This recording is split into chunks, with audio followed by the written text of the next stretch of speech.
प्रताप सरनाईक आपल्या सोबत आहेत. 2 मेळावे झाले आणि आपल्या मेळाव्यामध्ये ताकद दिसली, त्यांच्या मेळाव्यामध्ये निष्ठा हवी आणि त्यासोबतच एकनिष्ठ राहायला हवं अशा पद्धतीची वाक्य होती. काय म्हणा?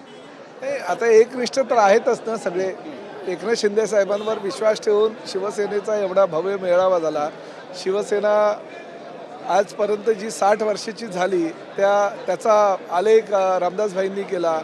आमच्या अनेक नेत्यांनी भाषणं केली आणि शिवसैनिकांचं जे वर्चस्व महाराष्ट्रामध्ये आहे एकनाथ शिंदे साहेबांच्या नेतृत्वाखाली ते दाखवलं आणि भविष्यामध्येही अजून शिवसेना कशी वाढेल. भावनिक साथ घातली. ते म्हणतात की जर मला सोडून जाणार असाल तर मग मी पक्षप्रमुख पदाचा राजीनामा देतो. नाही, एवढे वर्षापासून ती भावनिक साधच ते घालत आलेलं आहे, परंतु काही शिवसैनिक काय ऐकायच्या मनस्थितीमध्ये नाही आहे. सर्व शिवसैनिकांनी फक्त आणि फक्त एकनाथ शिंदे साहेबांवर विश्वास दाखवलेला आणि शिवसेना आता वाढते, फोफवते, मोठी होते. त्यांनी टीका केली. ते म्हणतात तुम्हाला मुलं होत नाही त्यामुळे आमची मुलं पळवतात. भाजपवर थेट टीका आहे. अरे ही सगळी बाळासाहेबांचीच मुलं आहेत. ती बाळासाहेबांच्या मुलांच्याच नेतृत्वाखाली आज एवढे शिवसैनिक महाराष्ट्रामध्ये कार्यरत आहे. त्यामुळे ते काही बोलू द्या. आज शिवसेना राज्यातली 2 नंबरचा पक्ष म्हणून बाळासाहेबांच्या नेतृत्वाखाली विश्वास ठेवणारी ही मंडळी एकनाथ शिंदे साहेबांबरोबर काम करतात, त्याचा आम्हाला अभिमान आहे. शेवटचा प्रश्न, जेव्हा जेव्हा एकनाथ शिंदे ऑपरेशन करतात, महाराष्ट्रासाठी गुड न्यूज घेऊन येतात, शिवसैनिकांसाठी गुड न्यूज घेऊन येतात, एकनाथ शिंदे मुख्यमंत्री होणार आहेत का? नाही, बघा, प्रत्येक पक्षाच्या कार्यकर्त्याला असंच वाटत असतं की माझा नेता मुख्यमंत्री व्हावा. प्रताप सरनाईक हा शिवसेनेचा कार्यकर्ता आहे.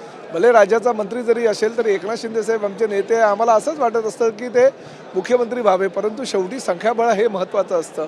ज्या पक्षाचं संख्याबळ जास्त त्या पक्षाचा मुख्यमंत्री असतो आणि त्यामुळे आम्ही आमचं संख्याबळ वाढवण्याचा प्रामाणिक प्रयत्न करतो. आमची बातचीत केल्याबद्दल कॅमेरा पर्सन सिद्धेश नाईकसह गिरीश गायकवाड, TV9 मराठी, मुंबई.